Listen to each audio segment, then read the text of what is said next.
Okay, magandang araw muli sa ating programa sa Kaalaman sa Radyo Kalusugan. Parang ang laki yata ng mukha ko ngayon. Okay, kumusta muna kayo? Sa buong Luzon, Visayas at Mindanao, kumusta po kayong lahat? Sana nasa mabuting kalagayan tayo sa panahon ngayon.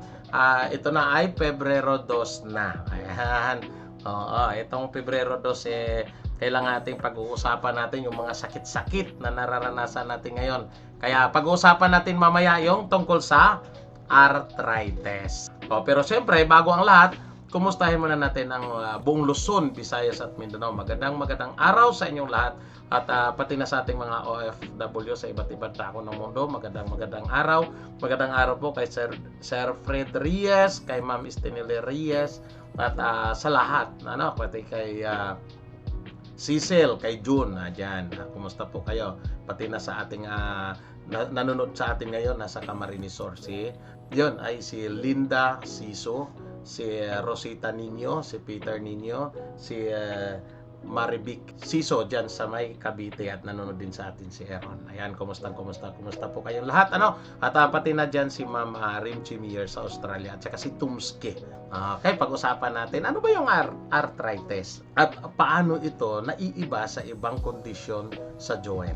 Ayan, sa mga kasukasuhan, ang arthritis ang pinapangkalahatang tawag sa mga sakit na may kinalaman sa pamamaga, pananakit at paninigas ng mga kasukasuan o yung ating joint mismo.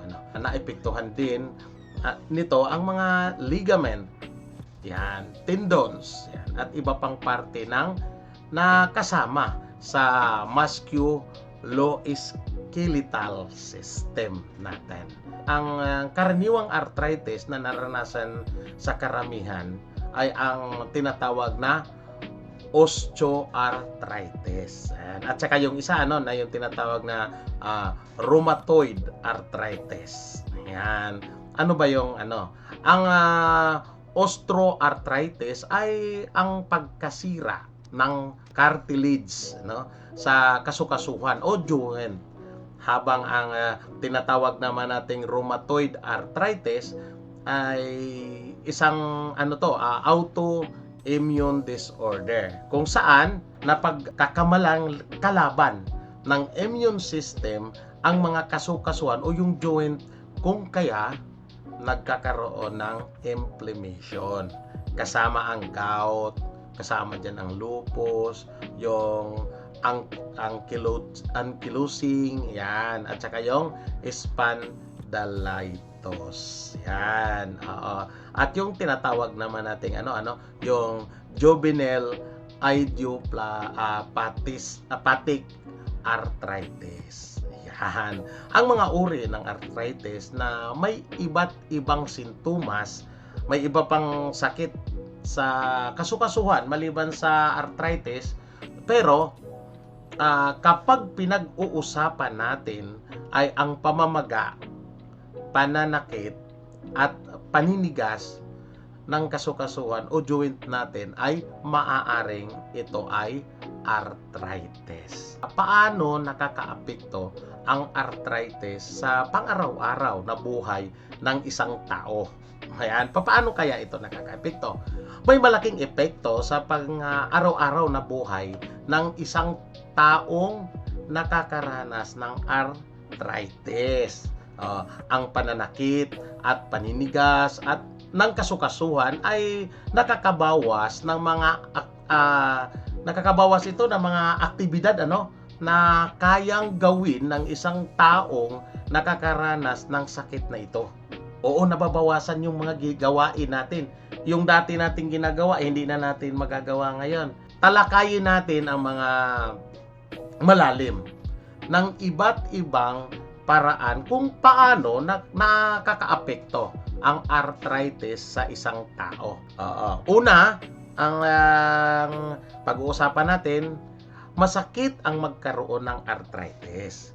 Kung kaya, ang simpleng gawain tulad ng paglalakad, tulad ng pagtatayo at paghawak ng mga bagay ay mahirap na hindi tulad noon na hindi pa nakakaranas ng sakit na ito. Kaya, siyempre, mahihirapan talaga kang mag-adjust o kapag may arthritis ka. Pangalawa, ang paninigas ng kasukasuan ay maaaring makabawas sa kakayahan ng isa na kumilos tulad ng pag-abot, pagbuhat, pag-stretch, at pagyuko. Pangatlo, mahirap na rin gawin ang mga pang-araw-araw na gawain tulad ng pagsuot ng damit, pagluto, paglinis, at pagligo. Yung pang-apat, nakakaepekto rin ito sa trabaho na kinakailangan ng paulit-ulit na kilos tulad ng pag-upo, pagtayo sa mahabang oras kasi maraming trabaho na kailangan na nakatayo tayo ng mahabang oras. Panglima, hindi lang ang physical na kalusugan ang naaapektuhan ng arthritis. Siyempre, damay din dyan ang mental na kalusugan. Oo, nakakaroon ng frustration kapag mayroon kang arthritis, pagkabalisa, at depression. Oo, hindi naman lahat, hindi lahat. Mailan na talagang nararanasan ito. Yan, yung pang-anim. May impact din ito sa pakikipagsalamuha niya sa pamilya o natin sa pamilya o iba pang tao kapag tayo'y may sakit nito. Bakit? Baka kinakailangan na niyang tulong sa paggawa ng mga simpleng bagay at hindi na makasali sa mga activities na ginagawa ng iba. Ang pagsasagawa ng estratehiya katulad ng pagkuha ng payo ng doktor, therapy, adjustment natin sa ating lifestyle at suporta sa emotional ay kailangan ng isang individual na mayroong arthritis upang bumuti ang lagay niya. Kung hindi, kung hindi man sa physical ay sa emotional na kalusugan. Oo, kasi kapag nadidepress ka kasi epektado yung iyong isipan, yung emotional mo epektado. Kaya pwede tayong magkakaproblema. Oo, kaya anong gagawin natin? Kapag ganun, dapat humingi tayo ng payo o kumuha tayo ng payo sa doktor. O yan. O sa mga nakakaranas na napaglabanan ang ganitong sakit. Ayan. Kaya napagkahalaga yan, mahalagang gawin iyan. Ayan. Kaya ang tanong, anong edad ang nakakaranas ng arthritis? Ang totoo, hindi lang matatanda ang nakakaranas ng arthritis. Mararanasan ito ng kahit anong edad. Habang may mga uri ng arthritis na common sa matatanda tulad ng osteoarthritis. Dahil na natural na lang sa mga matatanda na pag matanda ka na at pagkasira ng kasukasuan. Kapag nagkakaedad ka na, doon na nagkakaroon ng pagkasira ng kasukasuan. May mga uri din ng arthritis na maaaring nararanasan ng mga bata tulad ng juvenile idiopathic arthritis. Ayan. Oo, yung nabanggit ko kanina, Ang sakit na arthritis na ito, yung juvenile idiopathic arthritis ay isang uri ng arthritis na nararanasan ng mga edad na 16. Yan. Common ito sa mga bata at may iba-ibang uri rin na may kanya-kanyang mga characteristic. Isa ring arthritis na maaaring nararanasan ng mga kabataan ay ang tinatawag nating rheumatoid arthritis. Ang nakakaranas naman ito tulad ng edad na mga edad na 20 hanggang 30. Isa rin sa tinatawag nating ankylosing spondylitis na isang uri rin ng yung arthritis sa spine na maaaring nararanasan ng mga late adolescents na early adulthood, hindi lang ang mga matatanda ang tinatamaan ng arthritis. Kasi kadalasan nating nakikita, halos lahat ng akala natin arthritis ay mga matatanda lang. Maaring maranasan ito ng iba't ibang tao. Depende sa paraan ng pamumuhay o ibang mga siskumtansya. Ano ang role na ginagampanan ng inflammation sa arthritis? Sa arthritis, ang inflammation ang nagiging dahilan sa pagkakaroon ng sakit sa kasukasuan, pamamaga, at paninigas, natural na panglaban ng katawan natin ang inflammation sa tuwing may injury o infection. Natural yan. Kaya lang, sa arthritis, nagiging chronic ito at nagsasanhi ng pagkasira ng kasukasuan o joint sa katagalan natin. Kapag nagtagal. Sa maraming arthritis, kasama na rito ang tinatawag nating rheumatoid arthritis, ang synovium. Yung lining ng ating kasukasuan o joint ay nagiging inflamed. Ang inflammation ay nagdudulot ng pagbuo ng excess na synovial fluid na siyang namang nagdudulot ng pananakit at pamamaga. Kapag naging chronic ang inflammation, sinisira nito ang cartilage natin.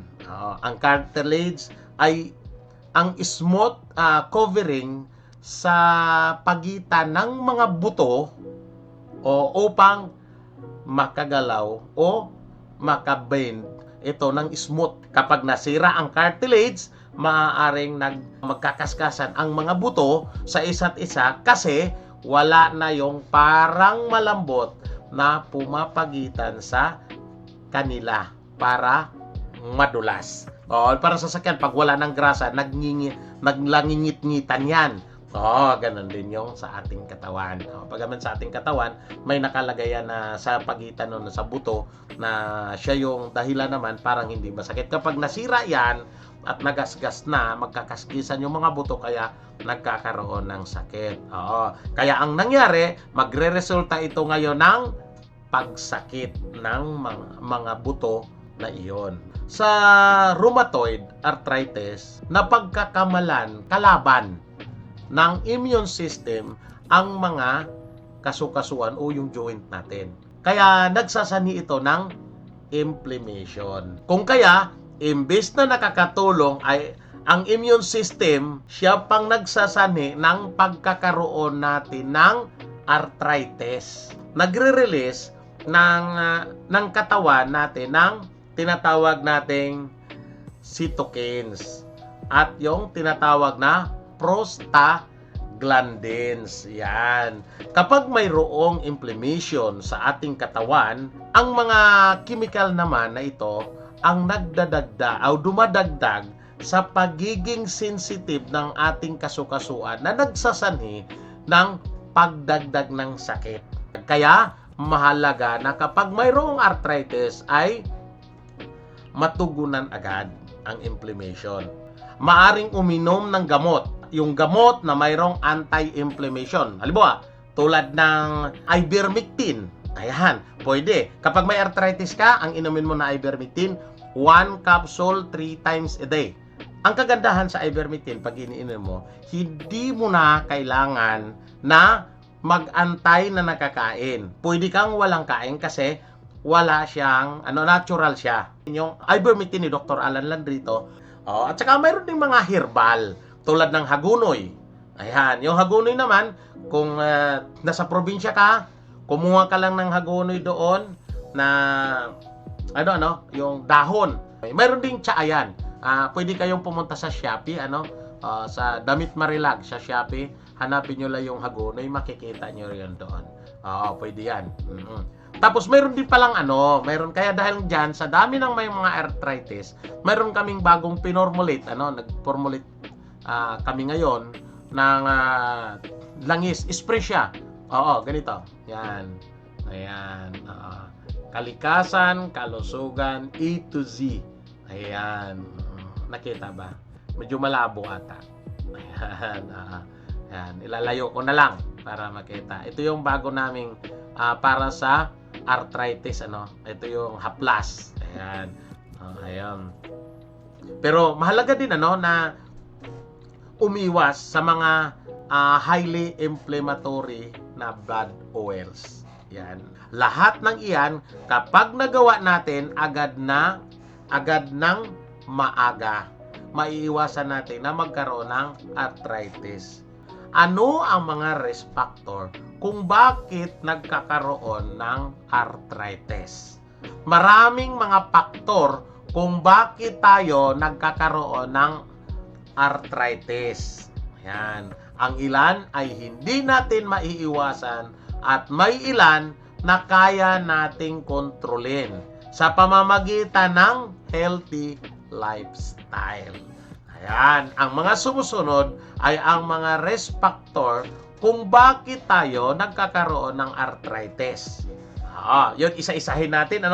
Mayroon tayong 6. Ayan, 6 na naman ang pag-uusapan. Ay, 7. Ayan.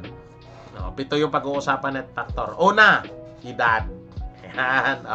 Yung edad, habang tumatanda tayo, natural na humihina ang mga kasukasuan natin. Kung kaya, mas prone tayo na magkakaroon ng osteoarthritis. Pangalawa, kasarian. May mga arthritis na mas common sa isang biological na kasarian tulad ng rheumatoid arthritis. Na common ito sa mga babae. Dito na tayo sa pangatlo, genetic. Dumadagdag din sa tsansa na magkaroon ng arthritis ang isa na ang pamilya ay may history. Kung sa pamilya ay common ang magkakaroon ng arthritis, maaaring mamana ito ng mga sumusunod na henerasyon. Pang-apat, injuries. Ang mga injuries sa kasukasuan, kung hindi nagagamot ng tama ng maaga, ay maaaring humantong sa pagkakaroon ng mga arthritis sa kalaunan. Dito tayo sa pang-5, obesity. Ang sobrang body weight o timbang ay maaaring dumagdag sa stress ng kasukasuan. Lalo na sa tuhod at saan pa? Sa balakang. Ayan. Na dahilan para magkaroon ng osteoarthritis. Pang-6, trabaho. Ang mga trabaho na nangangailangan ng paulit-ulit na paggamit ng mga kasukasuan o yung lagi tayong nabibenta, yung ating kasukasuan. Lalo na sa mga mabibigat na trabaho, yung mga nagbubuhat ay maaaring nakadagdag sa dahilan upang magkaroon ng arthritis. Yung pang-7, infection at immune system disorder. Ano ba yan? Gaya ng nabanggit natin kanina, na kapag may inflammation, ibig sabihin mayroong infection sa ating katawan. Ang infection na ito ang nagiging dahilan upang magkaroon ng arthritis. Gayon din ang hindi maayos na immune system na nagre-resulta ng maling pag-atake sa ating mga joint o sa ating mga kasukasuan. Habang maraming faktor na mga factors na hindi natin maiiwasan tulad ng edad, biological na kasarian at genetic, ang ilan ay pwede nating maiiwasan sa pamamagitan ng pag-iingat ng ating sarili. Kaya napagkahalaga, ingatan natin ang ating sarili at huwag nating abusuhin. Ang pananatili sa malusog na timbang, pag-iwas sa mga injury at pag-ehersisyo ay mga paraan upang makaiwas sa arthritis kalaunan. Ano ang mga latest advancement sa research may kinalaman sa arthritis?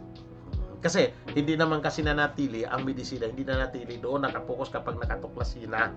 May mga advanced yan palaging kasi malawak talaga ang medisina pagdating dyan. Kaya marami sa ngayon ang kasalukuyan nagsasagawa ng mga pananaliksik may kinalaman sa arthritis at kung paano ito magagamot. Ayan, oo. Tandaan natin na ang medisina ay palaging nagbabago. Hindi nananatili yan. Kaya dapat tayo marunong tayong makinig sa mga nagpapayo sa atin, lalo na sa mga doktor. Ito ay dinamiko. Ayan, ibig sabihin, malawak ang tinitingnan upang maging epektibo yang sa medisina. Kung kaya, maraming mga pamamaraan ang nadadagdag sa ngayon na wala noon. Oo, yung mga panggagamutan na wala noon. Ang sumusunod ay ang mga advancement sa arthritis. Ayan, pag-usapan din natin yan. Ilan ba yan? Ayan, may 5 paraan yan. Biologic therapies. Ayan. Ang mga biologic medication tulad ng TNF inhibitors at yung tinatawag natin interleukins, yan, blockers, ay may nakapokus sa ating immune system upang mabawasan ang inflammation at damage sa ating kaso-kasuan. Ayan, yun yung una. Pangalawa, precision medicine. Ayan. Dahil sa pagunlad ng kaalaman at pagkakaintindi ng mga doktor sa ating genetic at molecular factors, nagbigay daan ito sa direktang paggagamot sa parte lamang ng ating katawan kung nasaan ang sakit. Dahil dito, mas nabibigyan ng atensyon ang parte ng ating katawan na may arthritis nang hindi naapektuhan ang ibang parte nito. Pangatlo, joint replacement technique. Ayan, ang mga surgical technique ng mga doktor tulad ng total knee or hip replacement ay patuloy na umuunlad. Ayan. Kung kaya, mas nagiging epektibo ang paraan ng pag-oopera ngayon kaysa noon. Mayroon din naman tayo yung pang-apat, yung tinatawag natin telemedicine. Yan. Available na rin sa mga ilang piling hospital ang pagkakaroon ng online consultation. Yun sa mga may arthritis. Sa ganitong paraan, hindi nahihirapan ang mga pasyenteng may arthritis na pumunta sa mga hospital para lang sa mga check-up nila, yan, telepono lang, online lang. Pwedeng sa messenger, pwedeng mag-zoom, depende sa kalagayan. Tsaka na lang sila pupunta sa hospital kapag may physical examination o iba pang examination na kinakailangang naroon ang pasyente. Ayan. Yung pang-5, lifestyle intervention. Ang mga lifestyle intervention tulad ng proper diet. Mayroon tayong pwede nyo tingnan sa Kalikasan Kalusugan TV. Yung kung paano tayo magiging proper diet, yun, balikan nyo lang doon sa Kalikasan Kalusugan TV sa YouTube channel. Ang mga lifestyle intervention tulad ng proper diet ay naangkop sa isang tao. Yan, exercise ay isang paraan na nakakatulong sa pagmamanage ng arthritis. Natuklasan ang healthy weight at pagkakaroon ng physical activity ay nakakatulong upang maiwasan o makaiwas sa arthritis. O kung mayroon ng arthritis, yun yung binanggit ko na, kung mayroon na o maiwasan mo kung wala pa, ay nakakatulong upang gumaling at mabawasan ang mga pagsasakit ng kaso-kasuhan. May epekto ba ang climate at weather sa pagkakaroon ng arthritis? Para sa ilan, may epekto ang panahon sa kanilang arthritis. Pero ang impact nito sa iba't ibang tao ay maaaring magkakaiba. Naniniwala ang ilan na may arthritis na nagbabago ang pananakit ng kanilang kasukasuan depende sa init o lamig ng panahon. Ilan sa mga report o observation nito ay ganito. Una, ang malamig na panahon ay maaaring dumagdag sa lalong paninigas at pagsakit ng kasukasuan para sa ilan na may arthritis. Ang lamig ay nagdudulot ng pag-tighten ng ating muscle, tendons at ligaments. Yan. Pangalawa, may ilan namang nagsasabi na mas lalong sumasakit ang kanilang kasukasuan kapag sobra ang init ng panahon. Yung pangatlo, ang pagbago-bago ng atmospheric pressure ay nakakaapekto rin sa iba kapag may paparating na halimbawa bagyo. Bumababa ang atmospheric pressure para sa iba ay dumadagdag sa sakit ng kanilang arthritis. Habang ang mga obserbasyon na tulad ng mga ito ay common, hindi lahat ng nakakaranas ng ganito. Ang relasyon ng panahon at arthritis ay complex at hindi pa talaga naiintindihan ni napapatunayan ng mga eksperto.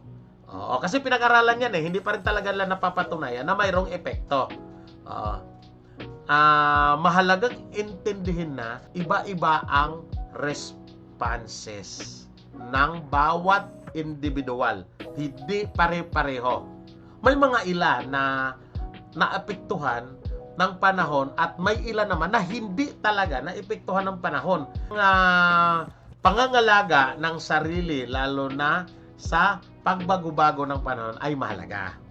Yan. Talagang mahalaga yan ang pangangalaga. Kung kaya, dapat magsagawa ng aksyon tulad ng pagkakaroon ng activity lifestyle. Ayan. Pananatili sa komportableng lugar. Kung saan ka alam mong lugar na komportable ka sa ganitong tag-init, doon ka. Kung alam mo pag taglamig na dito ka komportable, doon ka para maiwasan. Yung paggamit ng heat or cold pack yung mga nilalagay natin yung nabibili, mayroon tayong nabibili niyan, pwede rin yon. At pakikipag-ugnayan sa iyong doktor, yan, mahalaga yon. Kasi para matutulungan ka. At saka kapag nagsabi ka ng totoo sa doktor, madali silang makagawa ng solusyon. Pwede rin kayong gumawa ng diary. O kung malilimutan ka, gumawa ka ng diary na kung saan doon ilalagay ang mga sintomas. Kung pagbabago ng panahon, maglalagay ka pag ganitong umuulan, pag ganitong bumabagyo, pag ganitong may subasko, may habagat, ito yung naramdaman ko. Pag sobrang init, ito yung init temperature, pwede ka maglagay ng diary. At epekto ng panahon sa iyong arthritis upang maintindihan ninyo ang pattern at upang makagawa ng mga kinakailangang aksyon upang maging handa sa iba't ibang sitwasyon. Ano ang epekto ng arthritis sa mental health ng isang tao? Ganda ng tanong. Ano daw epekto kaya? May epekto ba sa ating mental na kalusugan? Okay. Ang pagkakaroon ng arthritis ay may malaking epekto sa mental health ng isang tao dahil masakit ang magkakaroon nito o magkakaroon ng arthritis. At nalilimitahan ang nagagawa ng mayroon nito. Ito ang sumusunod na epekto ng arthritis sa mental health ng isang tao. Meron tayong 4. Dahil sa pananakit ng kasukasuan at mga physical na limitasyon ay nagpo-prostrate ang mayroon nito. Napo-prostrate siya. Yung dating kaya nating gawin ay hindi na natin magawa. Dahil dito, nagkakaroon siya ng anxiety, stress, at ang malala ay depression. Pangalawa, dahil nalilimitahan na ang kaya nilang gawin o kaya nating gawin kung tayo ang mayroong arthritis, hindi na natin magawa yung mga gawain na nai-enjoy natin noon. Nawawala yung enjoyment natin sa ating buhay. Pangatlo, inalalayo ng isang taong may arthritis ang kanyang sarili sa iba dahil hindi na nila nagagawa ang ilang bagay. At minsan pa nga ay nangangailangan ng alalay ang isang tao para lang magawa ang mga simpleng gawain.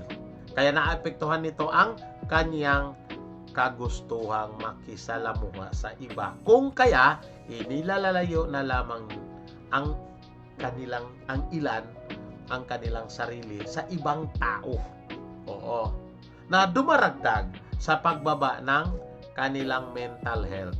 Yung pang-apat, ang pag-iisip ng negatibo sa hinaharap ay isa ring epekto ng arthritis. Sa pag-iisip na baka mas lumala pa nga ang kanilang sakit o lumala pa nga yung ating nararamdamang sakit o mababalda pa nga. Oo, paano lang ako maputulan ako? Ayan, ay dumaragdag sa kanilang kabalisan at kalungkutan.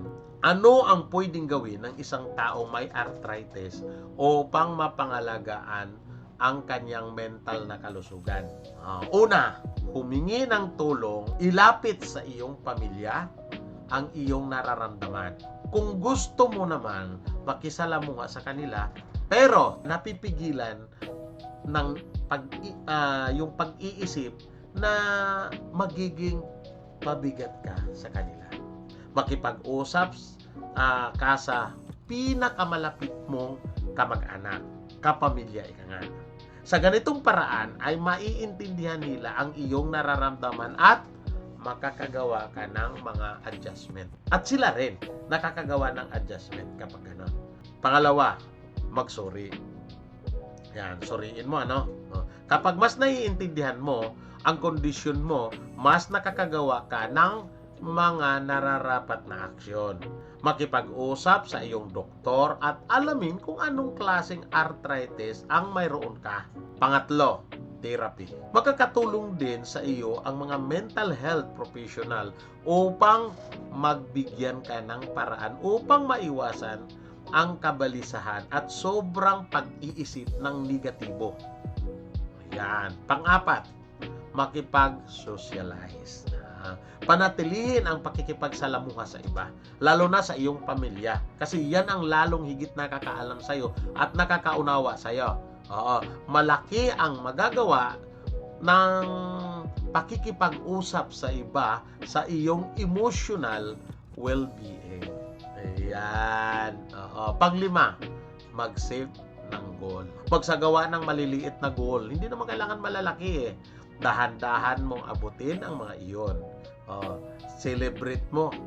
Pwede kang mag-celebrate mo kapag nagagawa mo ang goal na iyon. Isa-isip na may mga araw na mas mahirap kaysa karaniwan. Pang-anim, medication. Makipagtulungan sa iyong doktor upang malaman niya kung alin gamot ang epektibo at alin ang hindi. Kaya na maliwanag sa medication, dapat makipagtulungan ka. Huwag yung basta na lang sinabi ng doktor, ito na yun. Okay na sa'yo.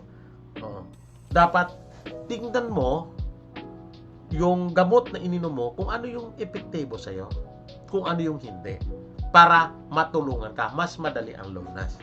Ayan. Pang-walo, stay engaged. Isagawa ang mga aktibidad na nai-enjoy mo. I-adjust mo ito depende sa kakayahan mo. Makakatulong ito upang magkaroon ka ng sense of purpose, of fulfillment. Bagamat mahalaga na mapanatili ang pisikal na kalusugan, hindi dapat kalimutan ng isa ang kanyang mental na kalusugan. Ang bukas sa pakikipag-usap, ugnayan sa iyong doktor, iyong pamilya at iba pa ay nakakatulong sa iyo upang mapanatiling positibo ka. Bakit mahalagang malaman ang mga impormasyong ito tungkol sa arthritis? Ikaw man ay walang arthritis. Mahalaga pa rin na matutunan natin ang mga impormasyong ito. Isa sa dahilan nito ay upang malaman mo ang mga dapat iwasan upang hindi magkaroon nito.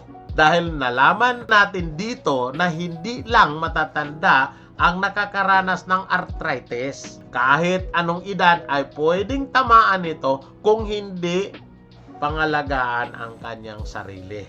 Mas mamahalin at aalagaan mo ang iyong sarili.